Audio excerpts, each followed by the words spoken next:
মিশরীয় সভ্যতার কথা উঠলেই আমাদের মনে ভেসে আসে বিশাল পিরামিড, প্রাচীন ফ্যারাওদের সমাধি এবং রহস্যময় মমি।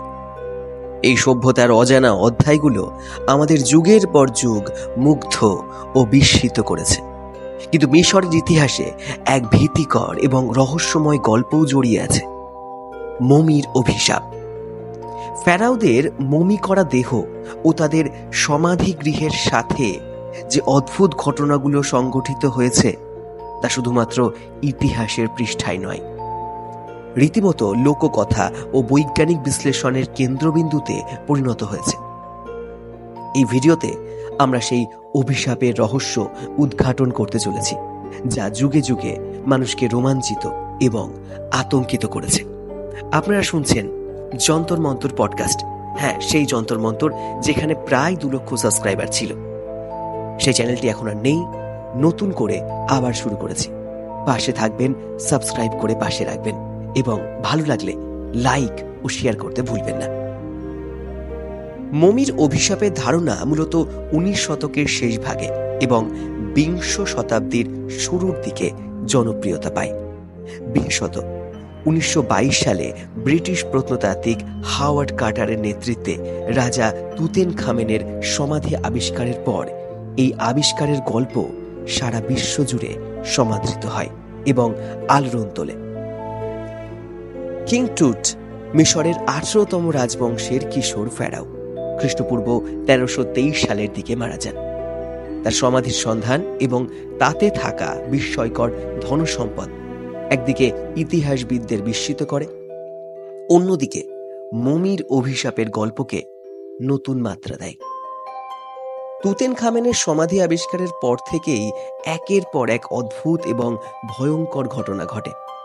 কার্টার এবং তার সহকারীরা সমাধির প্রবেশপথ খোলার কিছুদিনের মধ্যেই দলের কয়েকজন সদস্য অস্বাভাবিকভাবে মারা যান। এর ফলে মানুষ বিশ্বাস করতে শুরু করে যে ফ্যারাওয়ের মমি স্পর্শ করার জন্যই এই অভিশাপ নেমে এসেছে। কিং টুটের সমাধিতে খোদাই করা একটি শিলালিপিতে নাকি লেখা ছিল, যে কেউ এই সমাধিতে ঢোকার চেষ্টা করবে তাকে মৃত্যুর মুখে পতিত হতে হবে। যদিও এর কোনো সঠিক প্রমাণ নেই, তবুও এই ধরনের মিথ প্রচলিত হয় এবং মমির অভিশাপের ভয় তখন থেকেই লোমহর্ষক বাস্তবতার রূপ নেয়। রাজা তুতেনখামেনের সমাধি আবিষ্কারের পর প্রথম ভয়ঙ্কর মৃত্যুর শিকার হন লর্ড কার্নারভান, যিনি এই খননের আর্থিক সহায়তা করেছিলেন। সমাধি আবিষ্কারের পর প্রায় 6 সপ্তাহের মধ্যে তিনি আকস্মিকভাবে মারা যান। তার মৃত্যুর কারণ হিসেবে বলা হয়েছে মশার কামড় থেকে সৃষ্ট সংক্রমণ, যা রক্ত বিষক্রিয়ার দিকে গড়ায়। তবে লোকমুখে এটি রটাতে শুরু করে যে মমির অভিশাপের ফলেই তিনি মৃত্যুবরণ করেছেন। লর্ড কার্নারভানের মৃত্যুর পর আরো কয়েকজন মারা যান এই খননের সাথে যুক্ত ছিলেন। তারাও অল্প দিনের মধ্যে মারা যান, যা অভিশাপের ধারণাকে আরো পোক্ত করে। তবে এইসব ঘটনাকে বৈজ্ঞানিকভাবে ব্যাখ্যা করার চেষ্টা করেছেন অনেক গবেষক। তাদের মতে সমাধি গৃহে দীর্ঘদিন ধরে আটকে থাকা ফাঙ্গাস বা ব্যাকটেরিয়া মানুষকে অসুস্থ করে তুলতে পারে। সমাধির বাতাসে বিষাক্ত স্পোর থাকতে পারে, যা শ্বাস প্রশ্বাসের মাধ্যমে শরীরে প্রবেশ করে মারাত্মক রোগের কারণ হতে পারে। তবে এই ধরনের ব্যাখ্যা সত্ত্বেও মমির অভিশাপের মিথ আজও আমাদের কৌতূহলী করে রাখে, কারণ এসব মৃত্যুর ঘটনাকে পুরোপুরি ব্যাখ্যা করা এখনো সম্ভব হয়নি। সময়ের সাথে সাথে মমির অভিশাপের গল্প শুধু প্রাচীন মিশরেই সীমাবদ্ধ থাকেনি, বরং আধুনিক সংস্কৃতিতেও জায়গা করে নিয়েছে।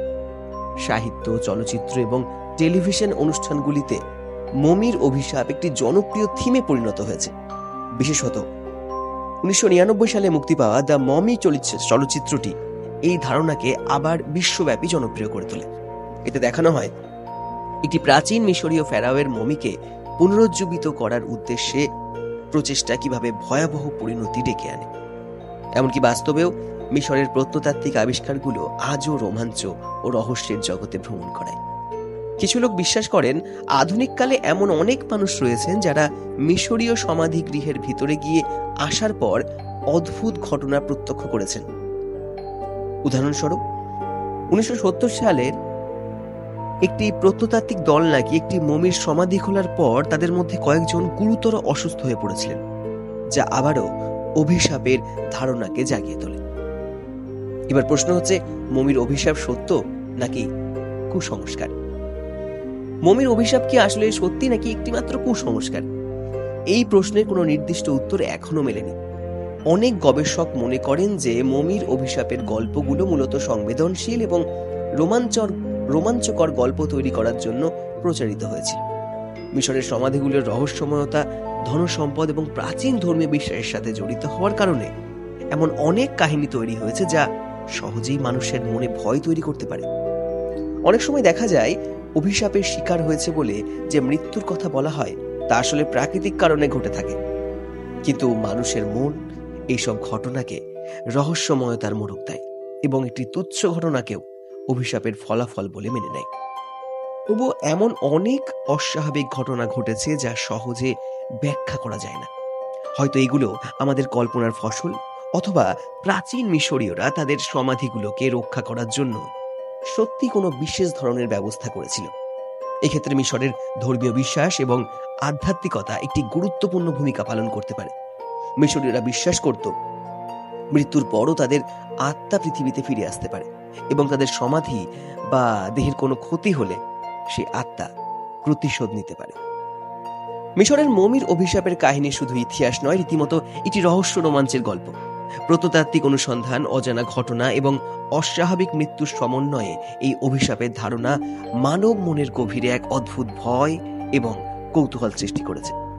বিজ্ঞান এবং কুসংস্কারের এই মিশ্রণে এমন অনেক প্রশ্ন আছে যার উত্তর হয়তো আমরা কোনোদিনই জানতে পারবো না, কিন্তু এটুকু নিশ্চিত যে মিশরের মমি এবং তাদের সাথে জড়িত অভিশাপের গল্প আমাদের হৃদয়ে চিরকাল এক অমোঘ রহস্যের ঘনঘটা হয়ে থাকবে। মিশরের ফেরাওদের সমাধি এবং তাদের দেহগুলো যতদিন অক্ষত থাকবে, ততদিন মমির অভিশাপ নিয়ে মানুষের কৌতূহল অব্যাহত থাকবে। আপনিও কি বিশ্বাস করেন যে মমির অভিশাপ সত্যি, নাকি এটা কেবলমাত্র একটি প্রাচীনকালের কুসংস্কার যা রহস্যময়তার মোড়কে আবৃত? অবশ্যই কমেন্ট বক্সে কমেন্ট করে জানাবেন। ভালো থাকবেন, অজানাকে এইভাবেই জানতে থাকুন। নতুন পর্ব নিয়ে ফিরছি খুব তাড়াতাড়ি। পাশে রাখুন যন্তর মন্তর, বাংলায় প্রচারিত পডকাস্ট, বাংলায় প্রচলিত প্রায় 1 দশকেরও বেশি সময় ধরে এমন একটি পডকাস্ট যা আপনার জানার আগ্রহকে আরো বাড়িয়ে দেবে। ধন্যবাদ। এই পুরোটা স্ক্রিপ্টটা পাঠ করলাম আমি, যন্তর মন্তর ওরফে পৃথ্বীশ বসু। ভালো থাকবেন, নতুন ভিডিও নিয়ে ফিরছি।